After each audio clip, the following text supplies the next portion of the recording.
Começa agora o BTCast. Teologia é nosso esporte. Muito bem. Começa mais um BTcast de número 288, o especial de Páscoa. Eu sou o Rodrigo Bibo e senta na mesa, pega os pães asmos que lá vem teoria. É isso aí, eu sou o Ângelo e nós vamos seguindo o Cordeiro por onde quer que ele vá. Muito bom. Gente, estamos aqui com o Ângelo Basso para fazer um especial de Páscoa um pouco diferente. Por que eu digo que é um pouco diferente? A gente já fez o básico aqui sobre as Páscoas, sobre a Páscoa, falamos de Êxodo, falamos do julgamento de Jesus, falamos do que é a Páscoa de forma sistemática, e eu pensei, esse ano eu queria fazer um negócio diferente. Até que a Impacto Publicações me mandou o livro Páscoa, a chave para abrir o livro do Apocalipse. Eu falei, é isso aí, bora lá então, Ângelo? Vamos falar um pouquinho sobre isso. Acho que vai ser bem legal a gente usar a Páscoa como, agora eu vou falar chique, né? Como chave hermenêutica para ler aí o livro de Apocalipse. Mas antes, os recados do Armagedon.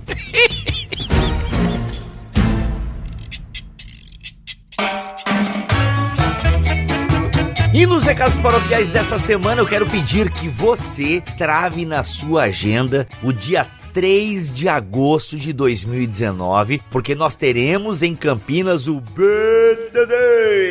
BTD original, onde toda a turma do Bibotalk estará presente. Galera, serão apenas 220 vagas, então você precisa garantir quando nós abrirmos a nossa inscrição. Ano passado 100 pessoas não puderam participar do evento, por quê? Porque o local é pequeno. Bibo, por que vocês não fizeram num lugar maior esse ano? Galera, sendo bem realista com vocês. Primeiro, nós não achamos com facilidade uma igreja maior. Nós até quase desenhamos uma igreja um pouco maior, mas meu amigo, eu não vou trocar uma possibilidade pela certeza que nós temos na comunidade Viver, a igreja presbiteriana. Fora que eles têm uma equipe de voluntários que são, show de bola. Então, nós não podemos arriscar numa igreja onde eu conheço só uma pessoa ali que, tentou fazer uma ponte, não rolou, não deu química, não fechou. Na comunidade Viver a gente já tem os meios, já estamos lá, já estamos envolvidos com a galera, então o local é pequeno, fica mais aconchegante. E olha só, você que foi no BTD ano passado em Campinas, vai esse ano de novo, porque a gente tá com uma estrutura um pouco diferente. O evento talvez não fique tão cansativo como ficou, não que ficou cansativo ano passado, mas meu irmão, foi uma pancada atrás da outra, a gente aprendeu, a gente remodelou, ficou legal. O mais importante, vai ter 1 hora de coffee break pra gente bater aquele papo, tirar aquelas fotos. Então, dia 3 de agosto, na comunidade Viver, lá em Campinas. Gente, ainda não abriu para inscrição. Eu só tô falando para você se preparar. Nos siga nas redes sociais, hein?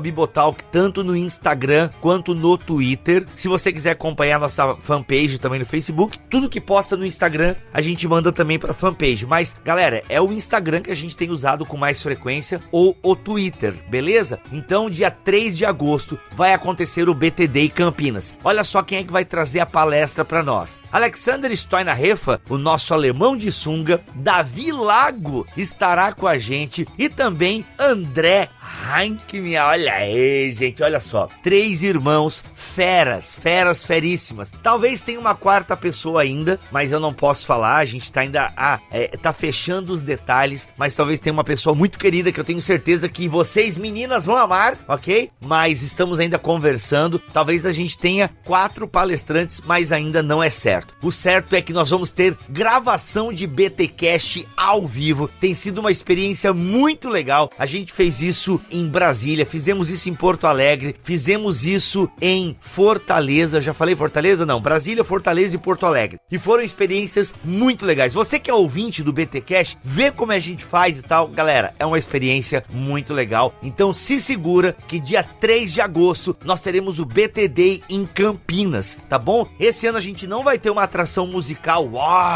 meu Deus, mas a gente vai ter a banda da igreja local, vai ter um louvor bacana, a gente vai... Galera, só vem os primeiros 200 vão ganhar um livraço. Eu só tô aguçando, eu não tô dando detalhes ainda, mas os primeiros 200 vão ganhar um livraço.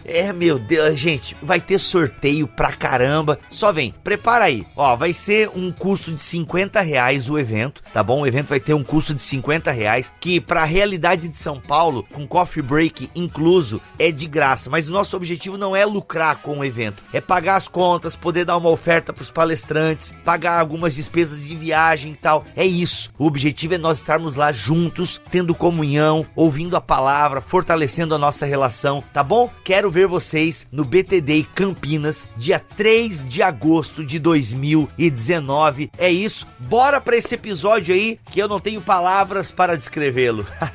Só escute por sua conta e risco. Valeu, gente. Um forte abraço.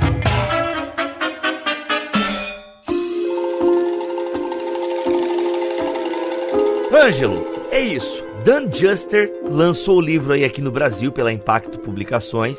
Páscoa, a chave para abrir o livro do Apocalipse. Mano, eu até acho que eu já falei no começo do programa, eu vou repetir. Pessoal, a gente vai trazer aqui, quando é Apocalipse, vocês sabem que é sempre um ponto de vista, é sempre uma forma de ler, e como vocês sabem, tem várias maneiras de ler o Apocalipse. Ângelo, o que seria necessário a gente colocar aqui antes de começar nesse papo? Porque assim, a gente se perde em muitas nomenclaturas, principalmente Apocalipse. Ah, mas essa leitura aí é pré-milenista?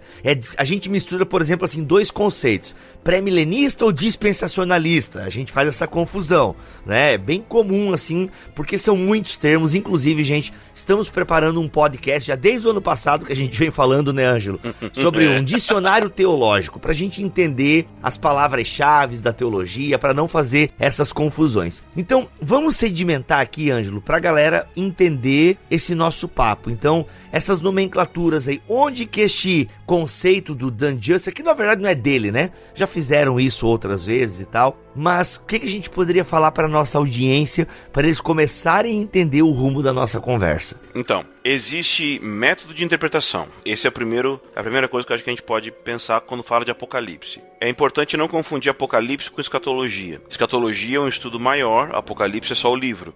Então, quando a gente vai olhar Apocalipse, existe algumas abordagens que, obviamente, elas vão também se relacionar com outras partes da profecia bíblica. Basicamente é como você interpreta a profecia bíblica. Então, existem algumas formas. Existe o que nós chamamos de preterismo, ou seja, você vai olhar as profecias como sendo profecias que já se cumpriram, que tinham mais a ver com a época da pessoa que profetizou. Então, ela é analisada mais dessa forma. É uma posição maravilhosa em vários aspectos, na minha opinião, porque ela tem uma hermenêutica que respeita a realidade de quem está falando. Eu não gosto de muito daquela posição que fala assim, não, baixou o santo no profeta, ele não fazia noção do que estava falando, sabe? Não é muito a linha que eu gosto assim. Agora, você tem uma outra forma de olhar Apocalipse, que é a forma idealista. Então, o que é idealista? É uma forma onde você não está preocupado se o que está escrito aconteceu ou vai acontecer. Alguém diria que seria o que está acontecendo, mas não é exatamente isso. A idealista percebe na interpretação de Apocalipse e das profecias como um todo, uma espécie de desenvolvimento de uma batalha de ideias ou uma batalha espiritual entre o bem e o mal. Então, é como se Apocalipse fosse a luta da semente da mulher contra a semente da serpente. Então você vai ter não é exatamente a profecia que vai se cumprir, mas são verdades que se aplicam à nossa vida. Eu acho interessante. Você vai ter também a posição histórica ou historicista, posição essa que toda vez que dou aula, eu desafio meus alunos que são cariocas a falar, porque eles falam historicista. Eles não conseguem falar isso. Você que é carioca está nos ouvindo, fale historicista. Vai lá, faça o teste. Manda um áudio, historicista. Boa.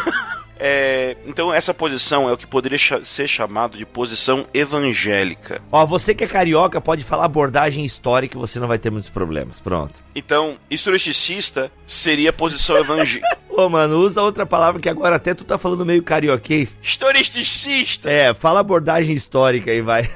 Porque ela pode misturar com outro, né? A historicista, ela às vezes é chamada de evangélica. É a posição, por exemplo, de Lutero, mas também a posição da igreja adventista. É a posição que vai tentar perceber na história os cumprimentos. Então não é exatamente algo que passou, nem exatamente algo que virá, e nem simplesmente ideias ou ideais de uma batalha espiritual. Ela, na verdade, é um processo de cumprimento na história. Essa posição irá concluir, em algum momento, que o Papa é o anticristo. Era a posição de Lutero. É possível entender por que ele pensa isso, uma vez que ele estava num conflito, né, de reforma e tudo mais, ele acabou concluindo isso. E também nós temos a posição futurista, que é aquela interpretação que acredita que o Apocalipse e as profecias bíblicas ainda vão se cumprir. Dentro do futurismo, na verdade, sim, dentro de todas as posições nós temos variações. Então, por exemplo, combinações, né, de uma com a outra. Uhum. Então, por exemplo, nós temos dentro do preterismo, nós temos um preterismo mais extremado e um preterismo mais moderado. Então, um preterismo mais completo ou extremado, que sempre quando você não é da posição, chamar os outros de extremado é muito fácil, né? Mas seria uma posição que diz que, por exemplo, a vinda do Espírito Santo já é a volta de Jesus, baseado numa interpretação ali de João 14, 15 e 16. Né? Então vai dizer que Jesus já voltou, que a volta dele é o Espírito Santo entre nós. Então vai dizer que não tem volta de Jesus e nem nada disso. Nossa! É a posição mais extremada. Aí você tem a posição bem mais moderada, que é a posição que vai dizer que tudo já aconteceu em Apocalipse, menos Apocalipse 20, menos o reino, menos o fim. Eu gosto dessa, hein, se eu fosse pra escolher, eu gosto dessa aí. É a posição da Bethel, é a posição de vários irmãos de uma linha dos Sete Montes, dentro da teologia dos Sete Montes, que eu tô gravando inclusive uns videozinhos contra, tá todo mundo ficando muito feliz por eu fazer isso, que vai se desenvolver a partir dessa posição, o pós-milenismo. Ah, sério? Ah, não, então eu não gostei mais, então. Ai. Que é aquela posição que acredita que nós vamos cristianizar o mundo antes da volta de Jesus. E vou te falar a verdade, eu acho que tem muito sentido, porque eu acredito que vai ter um avivamento muito grande no mundo antes da volta de Jesus. Mas entre ter um avivamento e a sociedade se converter como um todo, eu acho que tem uma diferença. Pois é.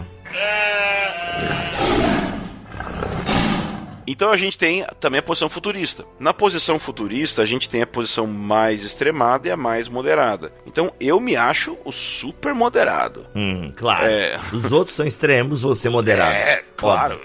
Eu sou equilíbrio, claro, óbvio. E humilde também. Então, qual que seria a posição mais extremada? Seria a posição que vai se tornar o dispensacionalismo clássico.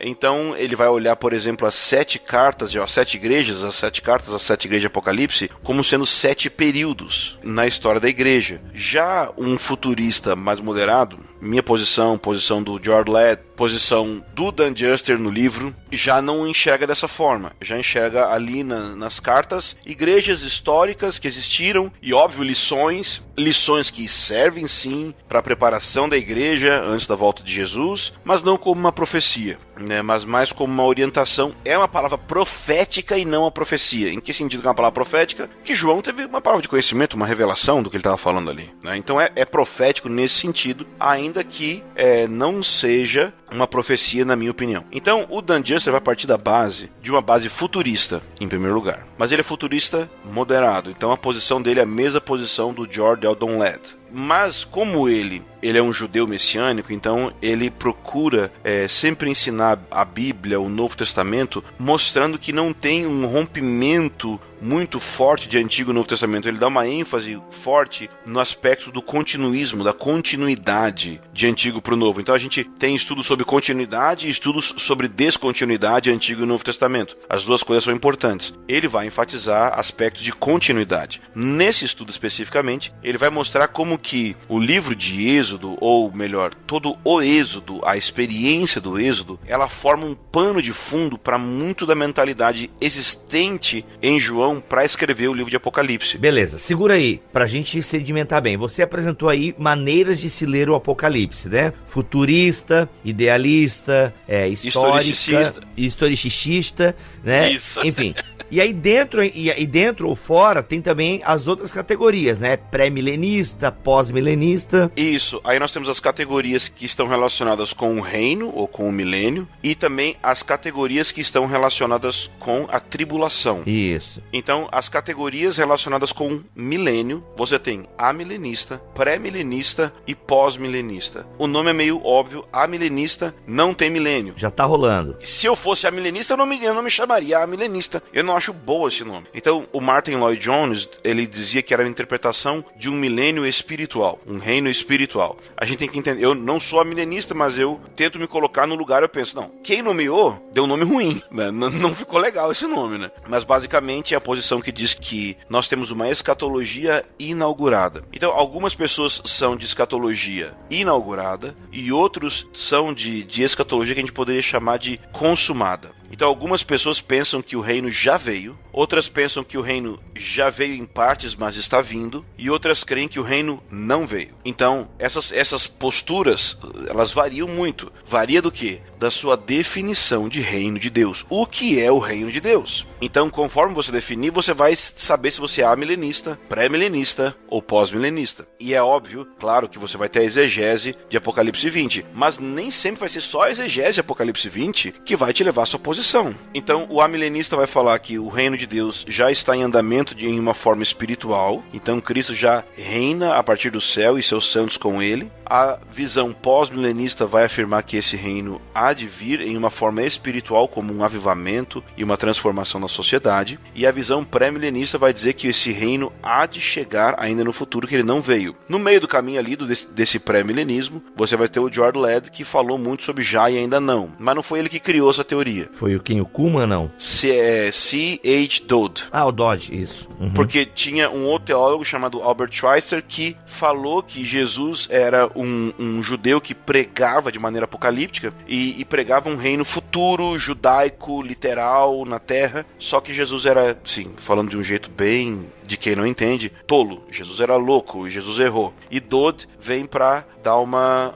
equilibrada nisso. E aí ele falou, não, o reino já veio, no sentido de curas e milagres e manifestações do reino, e ainda não, porque ainda tem uma porção, e aí você vai ter o que eles chamam da sobreposição das eras, que a era futura do reino de Deus não chegou em plenitude, mas em partes está começando, e a era presente da maldade, do pecado está terminando. Então é como se nós estivéssemos hoje nos últimos dias, né? O início da era vindoura e o fim da era. Entre eras, ou em sobreposição de eras.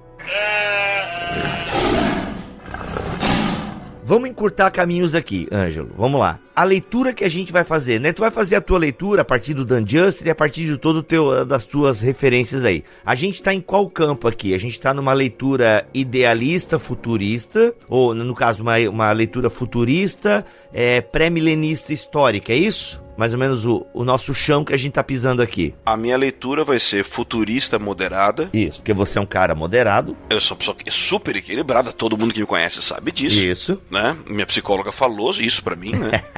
eu acreditei. Uhum. E junto com isso existe uma abordagem pré-milenista histórica. Então, a gente fala, tem amilenista, pós-milenista, pré-milenista. Pré-milenista tem pré-milenista dispensacionalista, tanto clássico quanto o progressivo, e você vai ter também, então, o pré-milenista histórico. O pré-milenista histórico deixaram o melhor nome pra nós, né? Parece que a gente que é o certo. Uhum. Mas essa posição vai dizer que Jesus vai estabelecer um reino literal na Terra, que Apocalipse 20 é literal. E então, essa posição, quando vai chegar naquele campo de tribulação, então você vai ter arrebatamento pré-tribulação e pós-tribulação. Então eu creio em arrebatamento pós-tribulação. E aí, se você quiser especificar mais, eu creio em arrebatamento pós-tribulação, pré-ira de Deus. Eu faço uma diferença entre o processo de perseguição geral que acontece no fim dos tempos e o derramar final das taças da ira de Deus em Apocalipse. Então, conforme eu faço uma leitura literal das trombetas, dos selos e das taças, porque a minha leitura literal ela também é progressiva, no sentido de que o segundo evento, o terceiro evento, o quarto evento, eles de fato são uma sequência. E se eu seguir essa sequência, o que obviamente vai acontecer, sendo pré-milenista ou não, é óbvio que o texto está dizendo isso, que existe uma descrição da volta de Jesus que é antes do derramar das taças da ira de Deus. Seja metafórica a interpretação, seja literal, está lá. Então, o que eu acredito é que vai acontecer esse momento da volta de Jesus ao tocar, ao soar da última trombeta, e a última trombeta então é uma sequência de juízos que aconteceram, e depois então vai acontecer 7 taças da ira de Deus. E eu acredito que nesse momento a igreja não vai estar na terra, a igreja também não vai estar no céu espiritual. Eu creio que a igreja vai estar no céu, quando nós encontrarmos Jesus nos ares, não é? Então, todo mundo cristão básico crê que a gente vai encontrar Jesus nos ares, independente se crê que vai encontrar para descer ou encontrar para subir. E eu creio, vai encontrar para ficar por um pouquinho de tempo, até que essas taças sejam derramadas e então desça. É mais ou menos isso que eu creio. Beleza. Colocadas essas bases aí, vamos então para Páscoa como chave hermenêutica, ou seja, os eventos do Êxodo e da Páscoa como uma maneira de nós lermos o Apocalipse. Meu irmão, como isso? Não sei nem por onde começar, nem como te perguntar esses negócios aí. Eu vou ali agora, vou apertar no mute aqui e tu fica à vontade. Então é o seguinte, existem coisas óbvias que, mesmo não concordando com a minha posição e a do autor de um pré-milenismo histórico, existem coisas que estão no texto. A questão é o que a gente vai fazer com aquilo que está no texto. Então, a gente pode começar lá em Apocalipse 8, onde a gente tem as trombetas. E aí a gente olhar essa sequência desde Apocalipse 8, ali pelo versículo 7, até Apocalipse 9, mais ou menos até o versículo 11. A gente tem ali umas 5 trombetas e a gente pode, óbvio, eu estou dando uma interpretação literal para essas trombetas. Eu creio que essas coisas vão acontecer um dia ainda. Não creio que elas aconteceram, tampouco creio que elas são simbólicas. Mas independente disso, eu acredito que existe uma validade de olhar o texto em si. Então, Apocalipse, capítulo 8, versículo 7, diz assim: o primeiro anjo tocou a sua trombeta, e foram lançados na terra granizo, fogo misturado com sangue, e 1/3 da terra e 1/3 das florestas e de toda a relva verde foram queimados. Ok, nós temos isso. Agora, se nós olharmos Êxodo 9, do 22 ao 26, existe uma praga que é a 7ª praga lá em Êxodo, e ela é uma praga de fogo misturado com sangue. Então você tem essa praga acontecendo ali. De Êxodo 9, do 22 ao 26, você tem a 7ª praga, praga de fogo misturado com sangue. Então, colocar aqui o meu ponto. Será que essas pragas que aconteceram no Egito foram literais ou metafóricas? Se por acaso elas foram literais, por que não poderiam ser literais novamente no futuro? Será que a saída do êxodo do povo, do Egito, ela vai ser menor? Ela vai ser menos catastrófica, cataclísmica do que o retorno de Jesus para estabelecer novos céus e nova terra? Será que o anticristo vai ser menos do que Faraó em relação a Israel? Será que o falso profeta vai ser menos do que a corte de falsos profetas que estavam ao redor de Faraó naquele processo? Entende? Então eu percebo um paralelo aí onde você olha o Faraó como uma espécie de arquétipo do anticristo, e você olha o povo de Israel como uma espécie de arquétipo do povo de Deus como um todo no fim, e da mesma forma você olha a libertação do povo de Deus em um processo de juízo. E aí você tem uma sobreposição de verdades. Por quê? Porque num nível cristológico, você tem a libertação do pecado pelo processo de juízo de Deus na cruz de Cristo. Mas você também pode, pelas lentes cristológicas, também perceber uma aplicação escatológica. Ou seja, Deus julgar o mundo para a libertação do seu povo, para a salvação do seu povo, não apenas de maneira espiritual, mas de maneira cósmica, de maneira física. Tá. Tô tentando entender. Vamos lá, porque mas vamos continuar. Olha só, tem a segunda trombeta. A segunda e terceira trombeta. Apocalipse 8, versículo 8. O segundo anjo tocou sua trombeta. Foi lançado no mar algo como um grande monte em chamas. E 1/3 do mar se transformou em sangue. Está relacionado, na minha opinião, no mínimo com aquilo que aconteceu no Rio Nilo, Êxodo 7, do 19 ao 25, você tem água se transformando em sangue. Então, me parece que ele está de novo falando sobre um êxodo. Se você olhar Apocalipse 8, versículo 12, diz: o quarto anjo tocou sua trombeta. Foram feridos 1/3 do sol, 1/3 da lua, 1/3 das estrelas, para que 1/3 deles escurecesse e 1/3 do dia não brilhasse, assim como também 1/3 da noite. Então, o que é que foi afetado aqui? Tem a ver com sol, tem a ver com escuridão. E se a gente olhar a 9ª praga em Êxodo 10, do 21 ao 23, o que aconteceu no Egito? Trevas, escuridão. Você tá fazendo então esse paralelo das pragas com as trombetas, ok. Isso. Beleza, tô tentando entender. Mas antes disso, dá pra gente fazer outros paralelos? Por exemplo, assim, Faraó matando os primogênitos. Eu acho que eu vi em algum momento que o Dan faz isso também. Eu não sei se tu quer terminar primeiro as trombetas pra ficar uma... Vamos terminar as trombetas, depois a gente vai pra isso. É que pra mim as trombetas são o mais óbvio. Ou seja, os paralelos mais óbvios.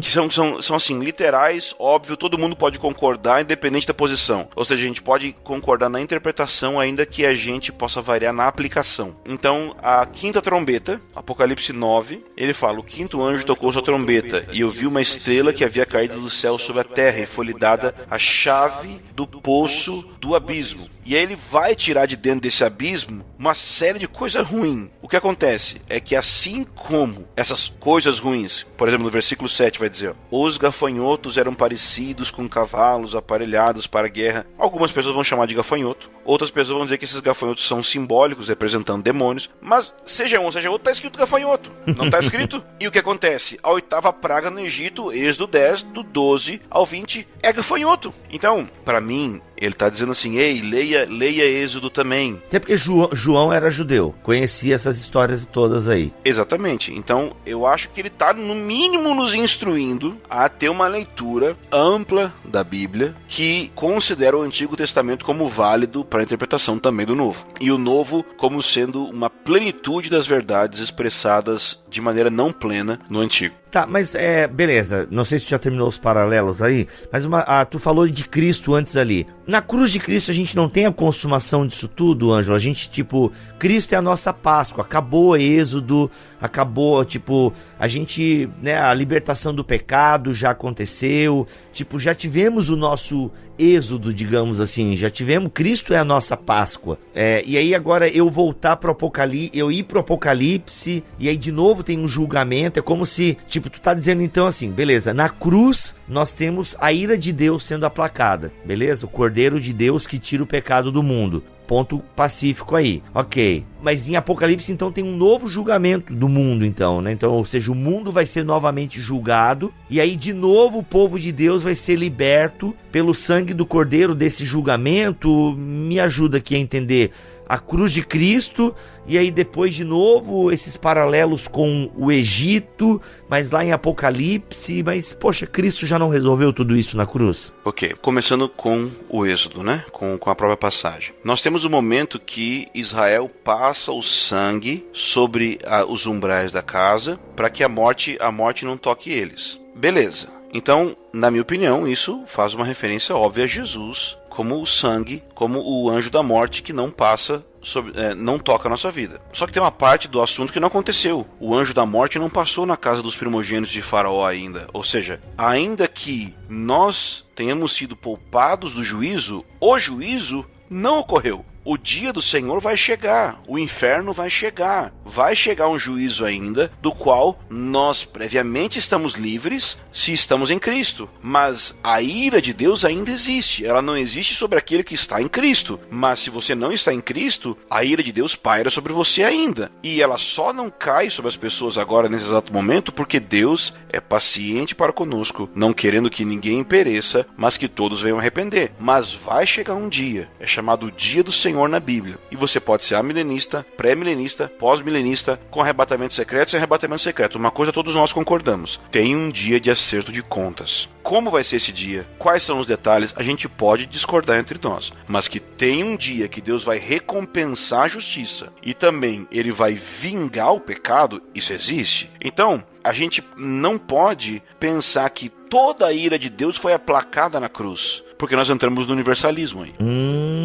Poxa, universalismo, é verdade. Eu queria ser universalista. Tu não, cara? Não, eu queria muito. Se fosse sério, já pensou que legal? Né? Gente, calma, pessoal, calma. A gente só tá brincando aqui. Relaxem, calma. Eu queria ser porque, poxa, eu queria a salvação de todo mundo. Se você não gostaria da salvação de todo mundo, reveja seus conceitos. Mas às vezes o sujeito quer ser mais bonzinho que Deus, né? Pois é. Mas bem, brincadeiras à parte, entendi, cara, entendi. Então, isso eu tô falando só no nível básico. Uhum. Não, continue assim, por favor. Introdutório. Se quiser aprofundar, né, Ângelo, faz o teu curso de escatologia lá na Escola Convergência, né? Lá tu viaja, escatologia Senhor dos Anéis e por aí vai. Ali é tudo lá.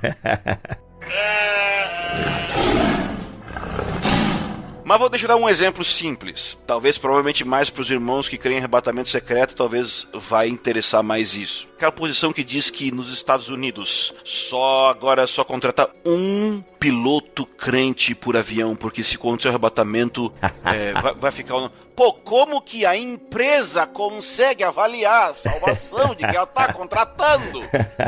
Quando converti eles falavam isso, né? Ai, meu Deus. É óbvio que isso nunca aconteceu, mas eu acreditava pra caramba. É bem mais legal, né? Bem mais emocionante. Mas qual que é a teoria? Mas qual que é o problema aí por detrás da questão? É o seguinte, que se você acredita que a grande tribulação é o momento onde a ira de Deus vai cair sobre a terra, nós lemos aqui, juízos, ok, se Deus já enviou seu filho para morrer por nós, não tem sentido nós recebermos esse juízo na nossa vida, ok? Ótimo questionamento. Qual é a resposta que os irmãos dispensacionalistas clássicos dão? Nós seremos arrebatados antes disso. Nós não estaremos na terra para receber. Qual a resposta que o Dan Juster, que outros irmãos dão? Nossa resposta é Êxodo 8:22. O princípio de Gozen, como você quiser chamar. O que acontece? Isso é uma cidade onde o povo de Israel vivia durante a época do Egito. E o que acontece? Todos os juízos que vieram sobre o Egito, mesmo antes do juízo do primogênito, que eles colocaram sangue nos umbrais, as trevas, as rãs, piolhos, tudo isso, naquela cidade não acontecia. Ou seja, em Gozem eles gozavam de segurança. Eu sabia que você ia falar, eu me segurei pra não fazer isso. Foi mal, desculpa. Foi mal, desculpa, gente. A quinta série nunca sai de mim, desculpa.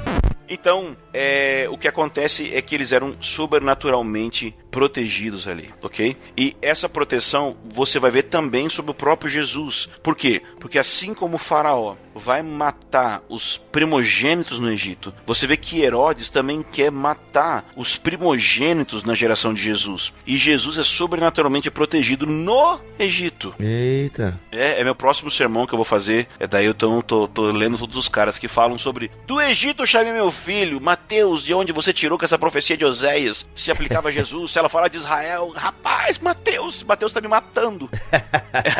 Eu tô brincando com ele nesse versículo, peguei tudo que é comentário pra ver se eu entendo. Então, Jesus é sobrenaturalmente protegido no Egito. Nós temos em Apocalipse 12 uma cena que parece fazer menção sobre Jesus, de uma mulher vestida de sol, com a lua sobre os pés, 12 estrelas na cabeça, ela com dores, estava com dores para dar à luz um filho, um varão, que vai reger as nações. E um dragão estava parado para comer. Então, quem o Ângelo acha que é esta mulher? É a Maria? Pode ser uma Maria. Tudo bem, mas pode ser também Israel. Por quê? Porque sol, lua e estrela remete diretamente a uma pessoinha chamada José. José viu 12 estrelas e um sol e uma lua se prostrando diante dele. Quando ele teve o sonho. Lembra disso? Lembro. Olha, não lembro desses detalhes, sim. Eu sei, mas se tu tá dizendo, eu tô dizendo que acredito em ti. Quando ele teve um sonho, ele sonhou que Jacó, a mãe e os irmãos iam se prostrar diante dele. Isso. E foram esses elementos usados. Exatamente. Então, eu acredito que isso tem uma relação com Israel nesse sentido. E eu creio que foi Israel que deu à luz um varão que vai reger as nações, creio eu. Então, eu vejo que tem uma relação direta aí. Só que se você ler a passagem toda, diz no meio do caminho, no meio da passagem, que Satanás cai do céu e leva 1/3 das estrelas com ele. Isso não pode ser futuro se fala da queda de Satanás. Satanás já caiu com 1/3 dos anjos. Pelo menos eu acho. Não sei se você acha, né, Bíblia? Não sei se você crê em demônios e tudo. Eu não creio em demônios, que eles mentem muito, mas eu sei que eles existem. É isso aí, eu sou desse também. Eu acredito que aquele evento ali, eu creio que é um símbolo, não creio que é literal, mas eu acredito que ele está falando sobre o início da grande tribulação. Eu acredito que aquele momento ali, os demônios presentes nas regiões celestiais vão todos cair na terra. E aí vai começar a coisa um pouquinho mais forte. Meu Deus, cara, tipo Gênesis 6, sei lá. Exatamente como Gênesis 6. Eita! Porque diz que a vinda do Senhor será como nos dias de Noé. Olha aí, caraca, mano. Mano, gente do céu, ó, ouça com cautela tudo isso, hein, gente? Ouça sem usar drogas. Sem usar drogas.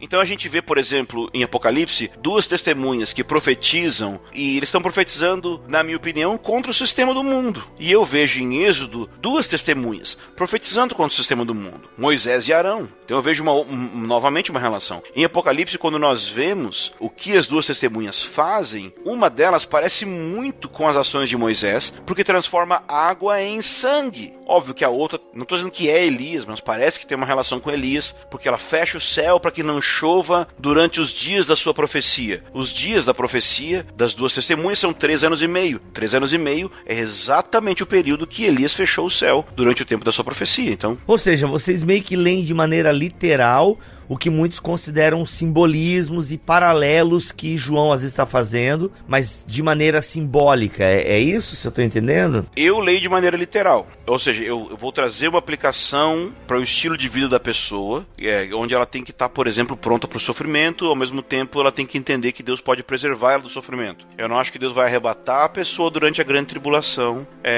Eu acho que as pessoas vão ser protegidas na terra durante a grande tribulação. Por exemplo, diz que a gente não vai poder comprar e nem vender durante a grande tribulação. Mas eu não preciso disso se eu tenho um Deus que envia maná, que transforma água em vinho, que multiplica pão. Então eu creio que essas coisas vão acontecer de novo na terra. Entendeu? Entendi. Ok.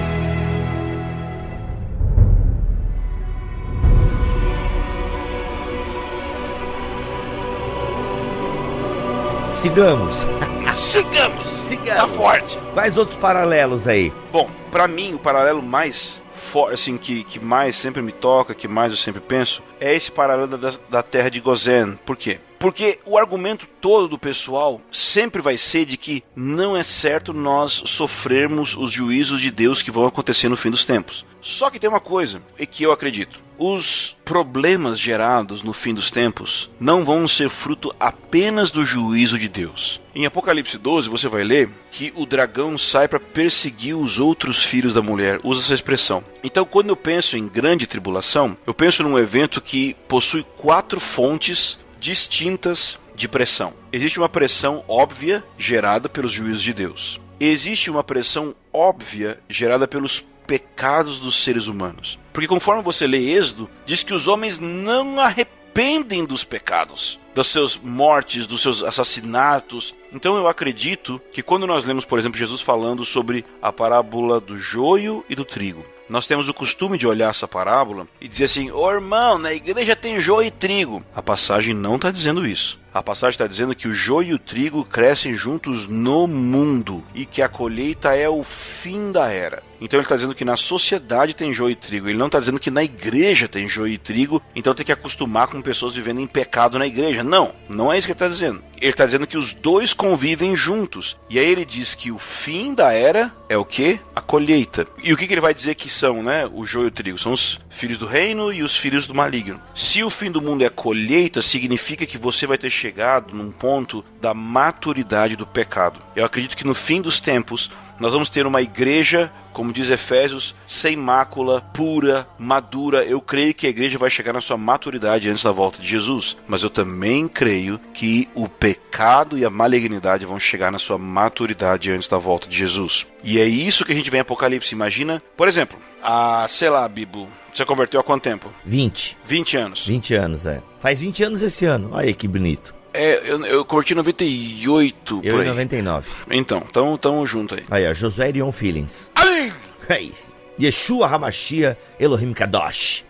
Então pensa comigo. Lembra quando você era guri que você ia na locadora, você tinha coragem de... Bom, não confessando seus pecados agora. Tá. Você tinha coragem de entrar naquela sessão de filme pornô? Não, pior que na época nem era crente, cara. Mas já tinha medo que era tudo fechadinho. Eu não tinha coragem de entrar naquilo. Eu até que ia, porque eu era imoral. Mas eu pensava, o cara pra entrar ali, né? O pessoal disse que o pessoal colocava 2 fitas normal e uma fita pornô no meio. Ou o sujeito entrar numa loja de revista e comprar uma revista pornográfica. Cara, a pessoa tinha que ser muito depravada pra fazer isso, não é? Só que o tempo passou e a tecnologia melhorou. E agora com um clique no seu celular você tem acesso às mesmas coisas. Ou seja, o tempo passou e a malignidade aumentou. Coloca 20 anos pra frente com 3D, com holograma, vai multiplicar muito o pecado. Ou seja, os seres humanos vão continuar pecadores, mas eu creio que os atos, as maldades vão se multiplicar. Violência, tudo mais. Então vai ter uma pressão oriunda do pecado, oriunda da humanidade. Vai ter outra pressão oriunda dos próprios juízos de Deus. Mas vai ter uma pressão também que tem a origem na própria perseguição de Satanás contra a igreja. Eu creio que vai aumentar essa perseguição, que no mundo inteiro isso vai acontecer. E eu acredito que também vai ter uma outra pressão, fruto das convulsões da criação. Maremoto, terremoto e outras coisas vão aumentar. Então imagine uma situação onde você tem juízo de Deus, perseguição de Satanás, pecado da humanidade aumentando e convulsões da criação. Mano, o ano de 2019 tá exatamente isso. Então, e eu creio que se você comparar com o passado, tá cada vez pior. E é por isso que eu não sou pós-milenista. Então, eu creio que, imagine isso aumentando, você vai chegar numa espécie de pressão muito semelhante ao que estava acontecendo em Êxodo. Okay? Muito semelhante ao povo de Deus se sentir debaixo de uma opressão, debaixo de uma escravidão. E eu creio que então Deus vai começar a liberar não só avivamento, mas juízos contra o sistema do mundo em prol da liberdade do seu povo. Talvez isso pareça estranho, mas o que Deus fez em Atos? Ele não matou um governante? Então isso já aconteceu. Refresca esse acontecimento de Atos? Eu não lembro. Quando o imperador tá falando diante das pessoas e aí todo mundo diz assim, é a voz de um Deus! E ele não dá glória a Deus e diz que ele morreu comido de bichos, de vermes. Você lembra disso? Não, cara. Tá em Atos ou tá em Flávio Joséfo? Não. Ai. Deixa eu olhar aqui. Mano, agora, gente, desculpa aí a ignorância bíblica. Eu confesso aqui publicamente, perante a minha audiência, que eu não lembro dessa passagem de Atos.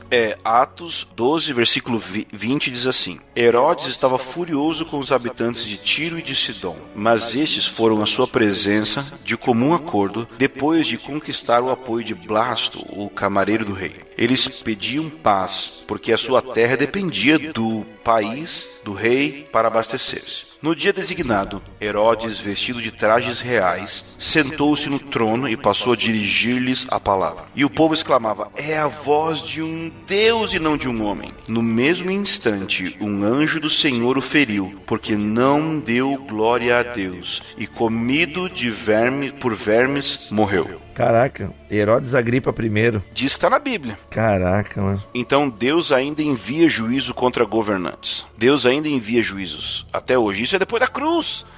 Olha aí, verdade. Né? Então, se você quiser saber exatamente assim, Ângelo, de maneira simples, o que é que você pensa? Eu penso o seguinte, que no futuro você vai ter o livro de Êxodo e o livro de Atos de maneira global e multiplicada acontecendo. Ou seja, os juízos que aconteceram em Êxodo com o avivamento que aconteceu em Atos, só que no mundo inteiro e de maneira mais intensa. É assim que eu enxergo o futuro. Caraca, mano.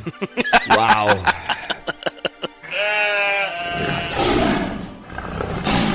Mas, Ângelo, especulações aqui. Tu acha que nós vamos ser essa geração? Ou tu acha que... Porque já tá ruim, né? Mas já teve pior. Tá meio ruim também. Tava ruim. Agora parece que piorou. Já teve momentos horríveis também na humanidade. Vários momentos, né? É claro que a gente vive um momento agora. Como a gente falou aqui, brincando mais sério, 2019 tá bem pesado, né? Tá um ano bem carregado. Até o pessoal tá brincando, chama logo o Roberto Carlos e faz especial de fim de ano pra acabar logo. Que não dá mais, né? Então assim, mas, mano, a humanidade viveu tempos, às vezes até mais tenebrosos que o nosso, né? Não sei explicar. É claro que eu concordo contigo. Geralmente a gente pensa que o nosso é pior, geralmente, né?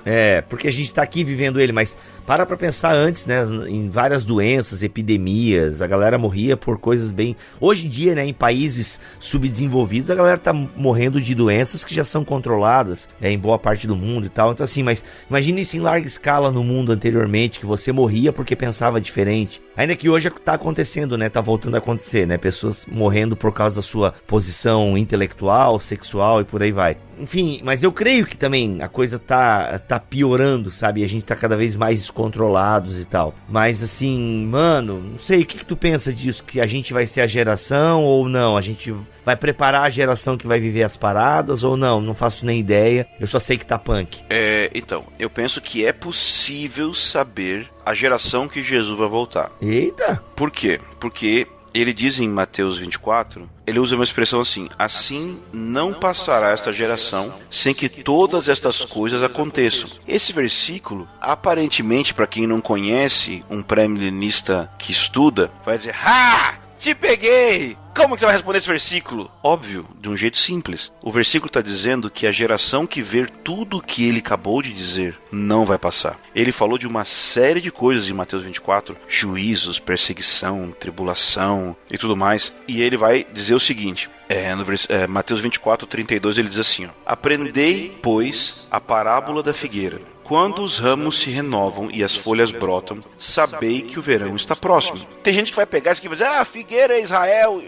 Eu acho que figueira é figueira. E o que ele está dizendo é o seguinte, que eu tenho que aprender uma parábola com a figueira que é, quando algo acontece nas folhas da figueira, uma estação mudou. Então ele continua no versículo 33 dizendo, da mesma forma, quando virdes todas essas coisas, sabei que ele está próximo às portas. Que coisas são essas? Tudo que ele falou até agora, desde o versículo 1, 2, 3, 4. E a próxima frase é, em verdade vos digo que essa geração não passará sem que todas essas coisas aconteçam. Então eu creio que ele está falando de uma geração específica. Então eu creio que quando todos esses sinais acontecerem, esses sinais que estão descritos aqui em Mateus 24, então não passará a geração que está vendo esses sinais sem que ele volte. O que eu quero dizer com isso? Primeiro, eu creio que pode ser a nossa geração? Creio! Tenho base bíblica? Não! E nem vou tentar ter. Eu só creio porque eu quero crer. Assim, eu quero viver dessa forma. Mas é óbvio, não, sim, você vai ter versículos que nos parecem dar a entender que está realmente baseado nos sinais muito perto. Mas eu não creio, em primeiro lugar, que o arrebatamento pode ser a qualquer momento. Eu creio que tem eventos específicos que precisam acontecer. De Mateus 24, 2 eventos. Versículo 14 e versículo 15, para mim, são a chave. Versículo 14, e esse evangelho do reino será pregado em testemunho a todas as nações, e então virá o fim. Eu não acho que isso aconteceu, por vários motivos. Faltam muitas nações para serem evangelizadas, e a outra pergunta que fica é, e as que já foram, era o evangelho do reino ou era uma outra coisa? Fica para reflexão. E o que acontece depois do evangelho do reino ser pregado para o mundo inteiro, no versículo 15 diz, quando virdes no lugar santo a abominação assoladora da qual falou o profeta Daniel. Então ele está falando da abominação, da desolação, da assolação, que está descrito em Daniel, que basicamente é alguma coisa muito ruim, e que não é o que aconteceu no ano 70, não é um porco sendo sacrificado no altar, mas eu acho que essas coisas podem muito bem fazer referência ao que vai acontecer. Eu acho que esses dois sinais aqui não aconteceram ainda. Então o que eu penso? Biblicamente, uma geração pode ser de até 100 anos. Então, eu creio que Jesus pode voltar daqui a 100 anos? Creio. Creio que ele pode voltar daqui a 5 anos? Não creio. E o ponto principal pelo qual eu creio é o seguinte. A Bíblia diz que antes da volta de Jesus, pelo menos é como eu interpreto a Bíblia. Sim, não, isso tá... O pessoal acho que já entendeu. Galera, isso aqui não é a posição do Bibotal, que a gente tá trazendo umas ideias aqui, ok? Eu espero que você entenda isso. Usem os comentários aí pra colocar pra fora a sua opinião. Grave um podcast e resposta. O Ângelo vai responder a todo mundo. Então, minha opinião, eu acho que uma das coisas principais relacionadas com a volta de Jesus é a igreja. Então, eu usaria uma metáfora só para explicar o meu ponto, que é, eu não acho que Jesus é um pedófilo para casar com uma noiva imatura. Então eu acredito que Jesus quer levar a sua igreja à maturidade, como diz Efésios 4, até que todos cheguemos à estatura do varão perfeito. Eu acredito que precisa existir esse processo, que o pessoal vai dizer assim, a igreja já é gloriosa. Eu respeito quem pensa assim, mas eu não acho que a igreja é gloriosa, não. Por quê? Porque o versículo está dizendo que igreja gloriosa é uma igreja sem defeito. E quando Paulo está dizendo isso em Efésios, ele não está partindo de uma base de justificação. O sem defeito ali não é a perfeição de Cristo imputada para a igreja coletivamente. Isso é uma verdade, claro. Mas o que ele está dizendo ali é sobre o processo de santificação. Então eu acredito, não estou falando do indivíduo ser perfeito. Eu não creio que existirão indivíduos perfeitos antes da volta de Jesus. Mas de maneira coletiva, eu creio que nós vamos ter comunidades que vão viver essa santidade plena, essa presença de Deus maravilhosa. E então nós vamos ter um testemunho real de como é o reino de Deus, ainda que o mundo inteiro vai estar em trevas. Então, será que eu creio que vai melhorar o futuro ou que vai piorar? A resposta é os dois. Isaías 60. Isaías 60. Eis que as trevas cobrem a terra e a escuridão os povos, mas sobre ti se vê nascendo a luz do Senhor, a glória do Senhor vem nascendo sobre ti. Então, você tinha a igreja em Atos, vivendo no poder do Espírito Santo e perseguição acontecendo ao mesmo tempo. Então você vai ter luz e trevas convivendo até o fim. E quanto maior as trevas, ou apaga a luz, ou a luz tem que brilhar mais. Eu creio que no momento de maior trevas da história da humanidade, vai ser o momento que a igreja vai ter o maior brilho na história da humanidade. Ou seja, o melhor, na minha opinião, está por vir. Os melhores anos da igreja são futuro. E na minha opinião... Kleber Lucas estava certo, cara. Ei, o que ele diz? O melhor de Deus ainda está por vir. Está por vir, isso significa a volta de Jesus, né?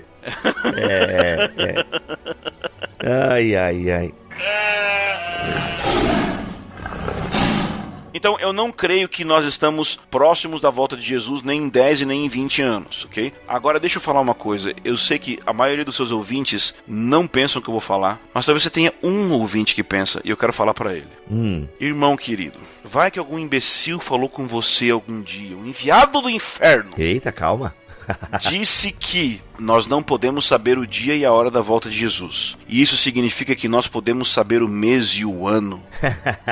Eu já ouvi muita gente falar isso. Caraca, mano. Mas é boa, hein? É boa, hein? Não dá. Tipo, gente, e mais uma. Principalmente para quem é ligado com o movimento judaico-messiânico. Se você acha que esse versículo que diz não pode saber o dia e a hora é um versículo relacionado com a festa de expiação e trombetas ali, por causa da viração do dia e do dia que começa às 6 da tarde e tudo mais, e todo mundo diz assim, os antigos rabinos falavam que não sabemos o dia e a hora é na festa de expiação, ou seja, Jesus vai voltar em outubro, e é por isso que a galera ficou pirando em 23 de setembro, ano passado, lua de sangue, é por causa disso. Então, querido, a gente até legendou um vídeo do Joe Richardson. Não vai acontecer assim. Por quê? Não se sabe quem inventou essa teoria. Eu conheço um irmão que foi pesquisar quem foi o rabino que inventou. Ninguém sabe.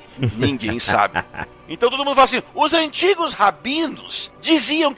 Quando o cara manda os antigos rabinos na pregação, é igual dizer assim, no original. Aí é fácil, né, cara? Colocar nos antigos aí, porque os antigos disse, alguém disse, um pai da igreja disse, mas me mostra a fonte aí, né, mano? Então, eu creio que nós estamos próximos, sim, da volta de Jesus, por uma questão óbvia. Quanto mais o tempo passa, mais distante nós estamos da cruz, mais perto a gente está da segunda vinda. Então é uma coisa óbvia. Agora, calcular a volta de Jesus, isso é muito errado. E as pessoas vão fazer isso hoje em dia usando as festas bíblicas, usando tem um versículo que diz o dia específico que Jesus vai voltar em termos de clima, como vai estar o clima. Nossa, mano. Tem isso na Bíblia. Só que, e aí as pessoas vão forçar a barra, que diz assim, vai ser um dia conhecido. É complicado, não se deve fazer marcações da volta de Jesus. Então você tem dois extremos na igreja. Você tem o cara que fala assim, a volta de Jesus não importa, quando ele vier veio e eu vou saber tudo da volta dele quando ele chegar. Eu sou quase esse cara, hein? Pois é, o que eu diria para um ser humano como esse? Eu diria, querido, Jesus gastou tinta pra caramba, né? 150 capítulos da Bíblia tratam só desse tema. 150, quer dizer que 150 capítulos da Bíblia você não lê? Né? Deve ter algum motivo ele ter feito isso. Agora, tem a outra posição que é a seguinte, ele quer saber que tipo de pasta de dente o anticristo está usando. Ele quer saber se o anticristo nasceu, se o anticristo não nasceu, se é um chip, se não é um chip, se é o Papa, se não é o Papa, se é... Nossa, gente! Então, assim, essa aí também tá errado. Nós precisamos de uma posição equilibrada que olha o fim dos tempos como a plenitude do cumprimento do Evangelho. Ou seja, o fim dos tempos não como simplesmente a doutrina final lá da minha teologia sistemática, que tá todas as doutrinas da minha Bíblia tá arriscada, da minha sistemática. Quando chega lá em escatologia, não tá em branquinho, limpinho, ninguém abre lá para ler. Então é só uma coisa no fim. Não, a escatologia ela faz parte do Evangelho. O Evangelho é escatológico. Esperança, independente da posição, esperança é um negócio importante. Então, o que você espera sobre o futuro define o seu presente. Esse é meu refrão. E eu acredito que santidade não é fruto de tomar vergonha na cara. Santidade é fruto de uma esperança que enche seu coração e você muda de estilo de vida. Então, eu estou preocupado com essa questão por causa disso. Quando você coloca um tipo de pensamento que diz, não importa a hora que Jesus vai voltar, a pessoa está dizendo, no fim das contas, eu não preciso me preparar. Isso eu não creio. Aí tem o outro lado que vai dizer o quê? Meu Deus, eu tenho que estocar água, eu tenho que estocar alimento, eu tenho que... Não, pera, calma. Fazer a Bíblia um não fala bunker. isso. A Bíblia não fala disso. Inclusive, esse tipo de pessoa, em inglês, é chamado de prep, que é o cara que se prepara, né? E eu li um livro chamado Spiritual Prep, Preparação Espiritual. E ele vai fazer uma crítica a esse tipo de mentalidade, de teoria de conspiração, de querer criar bunker, que tem muito nos Estados Unidos disso, né? E você vai ver que o que a Bíblia vai dizer não é preparar. Tem gente que eu quero fazer exercício, que na grande tribulação eu vou correr do anticristo. Misericórdia. A Bíblia diz, resistir ao diabo e ele fugirá de vós.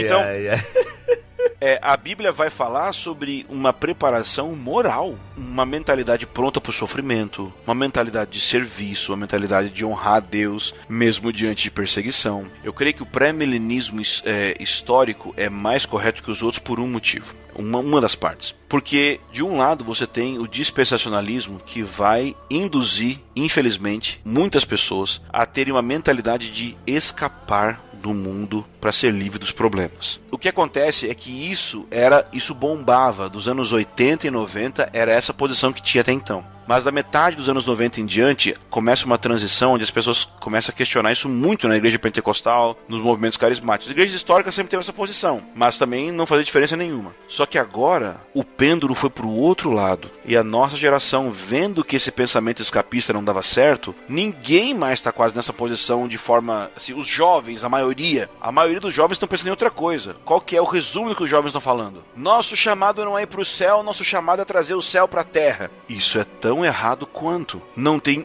um versículo na Bíblia que diz para trazer o reino para a terra. O que a Bíblia diz é para orar, pedindo que Deus faça isso. Então, é um grande problema que a gente está enfrentando, que a gente saiu do escapismo e caiu no triunfalismo. Eu acho que isso é um problema. O triunfalismo vai ter dois lados, né? A missão integral na minha opinião, não é Bíblia dizendo, só para deixar claro. Eu penso que é uma versão progressista dessa teologia. E a linha da Bethel é uma versão, sei lá, mais de direita, sei lá o quê. Ou Bethel, ou Teologia dos Sete Montes, ou o nome que você quiser dar, é uma modificação disso, só que de uma forma assim, vamos ficar rico, vamos ser rico e tudo mais. Falei demais. Quiser cortar, pode cortar. Não, se tu arca com essas informações aí, meu irmão, Bibotalk tá aqui pra dar voz.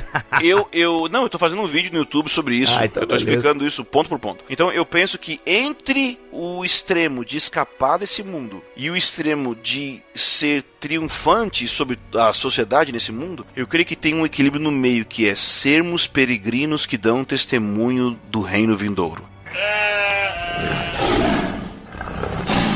Quando eu penso em céu na terra, né, seja feita a tua vontade, assim na terra como no céu, sabe, vem o teu reino, né, e esse reino que já veio, mas ainda não. Por exemplo, eu penso nesse sentido aqui, abrindo um parênteses, né, até a questão da própria ceia, né, estamos sentados com Jesus à mesa, né, por meio do seu Espírito Santo. Então, eu penso que é assim, resquícios do céu aqui e agora, né, eu penso que eu posso ser um pedaço do céu. A minha casa pode ser um pedaço do céu, né, para ser pra ser bem bonitinho aqui, mas eu penso que pode ser sim, né? Um ambiente onde tem a presença de Deus, onde há perdão. Só que assim, eu não posso me iludir que vai ser literalmente um pedaço do céu, né? Não, nesse céu às vezes entra a serpente e causa umas confusão ali, entendeu? Mas assim... Eu gosto da expressão que existe em Hebreus, e eu conecto ela com a grande comissão, que ele fala em Hebreus 6, daqueles que provaram os poderes do mundo vindouro. Maravilhoso isso, cara. Então tem a era que há de vir, eu não acho que ela começou, mas os poderes, as realidades espirituais dela eu posso provar, e eu creio que esse é o sentido do que Jesus disse, que esses sinais acompanharão os que creem. Por que sinais? Porque são os sinais de como vai ser o reino. Não é o reino, é como vai ser o reino. No reino vai ter doente? Não. Então, seja curado em nome de Jesus. No reino vai ter divórcio? Não. Então Deus vai restaurar o seu casamento em nome de Jesus. São sinais do reino, não é o reino. E não vai acontecer com todo mundo agora. Exatamente. Petiscos, como dizia meu professor de sistemática. Petiscos do reino. Petiscos do reino. Olha aí.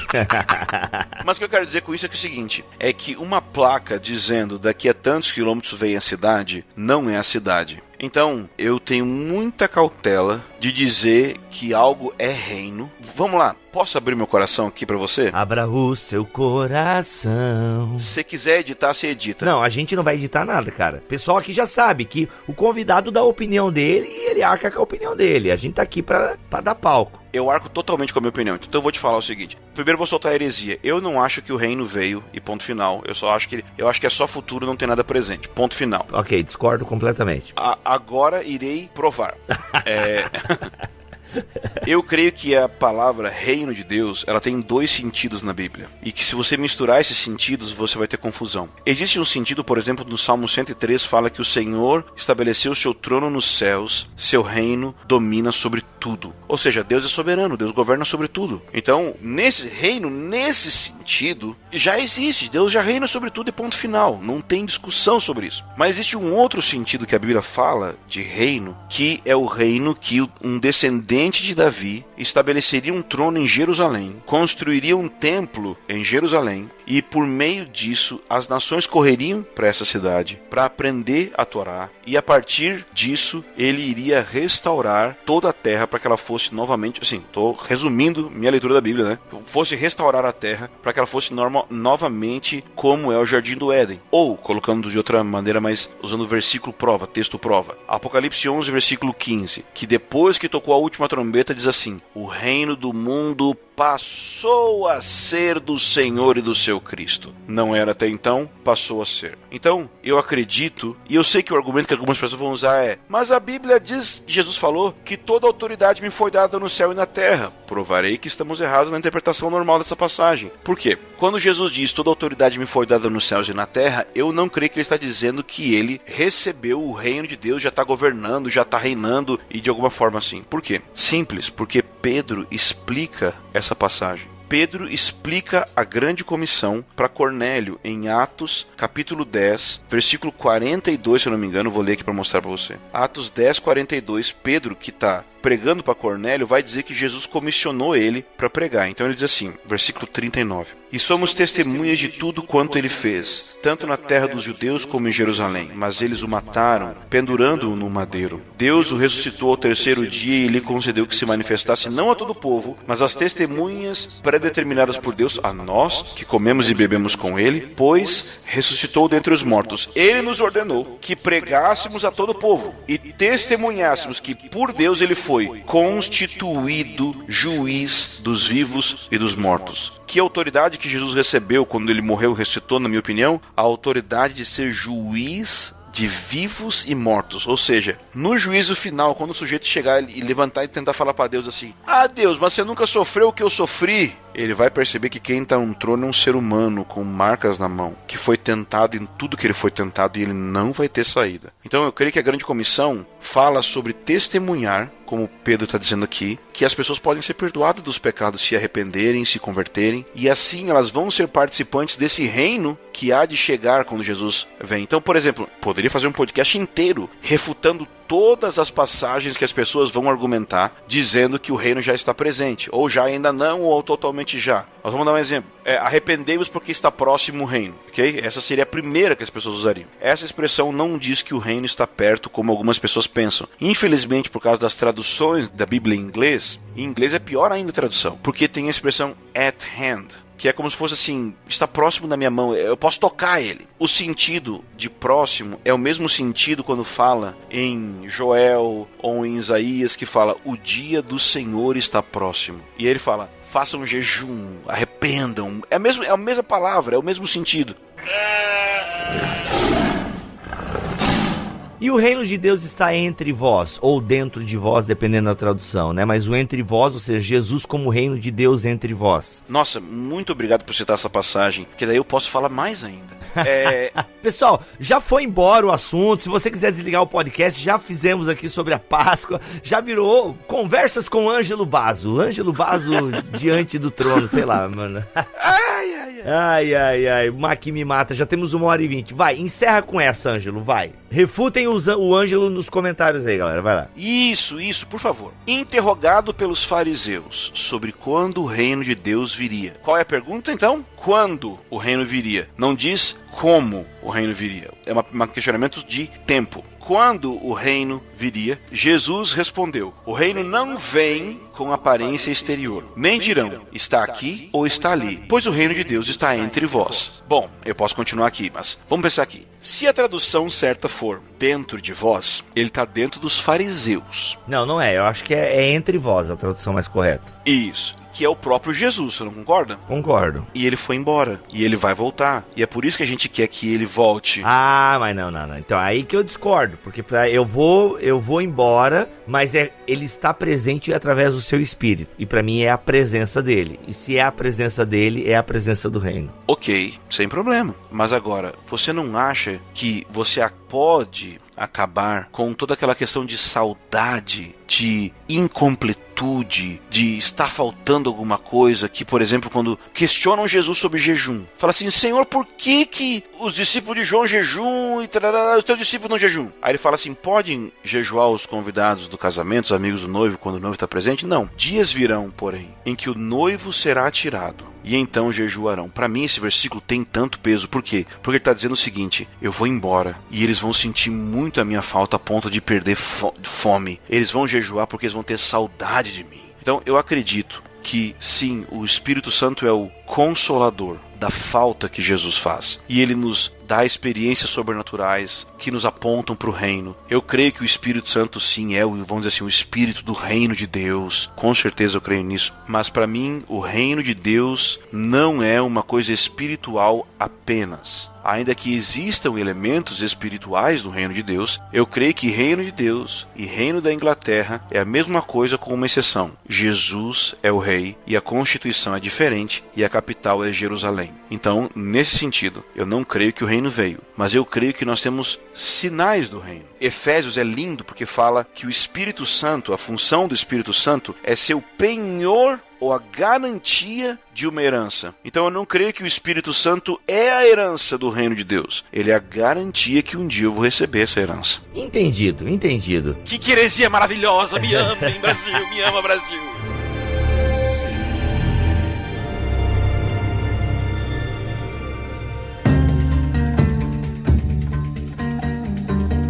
Gente, é isso. Começamos com a Páscoa como chave hermenêutica e terminamos aí em reino de Deus, sim ou não, e aí qual é que é. Mas é sempre bom conversar com o Ângelo. Cara, muito obrigado. Ângelo, pra gente finalizar realmente agora o nosso papo, queria que você trouxesse uma palavra final pra gente poder agora aquietar os nossos corações, as nossas mentes, e realmente como a gente tá na semana da Páscoa, eu penso que seria legal a gente ter essa meditação final aí, né? Tivemos essa conversa especulativa e muito bacana, achei bem legal mesmo, mas agora aquilo que não há erro, que não há dúvida, que não há discussão, pelo menos entre os cristãos, né? Aquilo que é consenso comum, traga-nos uma palavra aí nessa semana de Páscoa pra gente ir preparado pro final de semana. Jesus é o Cordeiro de Deus que tira o pecado do mundo. Ele é a realidade plena da Páscoa. Eu acredito que nós muitas vezes vamos sentir a nossa vida como uma opressão por causa do pecado, por causa da carne e de tudo isso. Semelhante à opressão, ou em algum sentido semelhante à opressão que as pessoas sentiram no Egito. Cristo veio para nos libertar disso, principalmente do peso do pecado e da escravidão do pecado.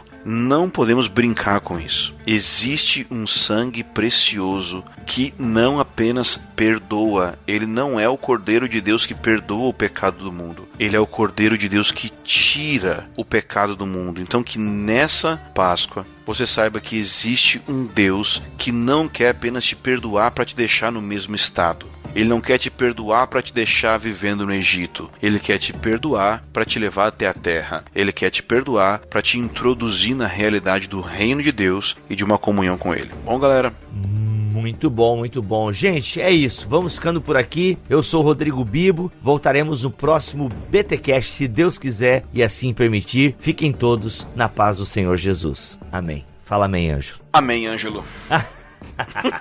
Amém. Fala um amém certo pra ele botar na edição, poxa. Amém. Agora foi certo.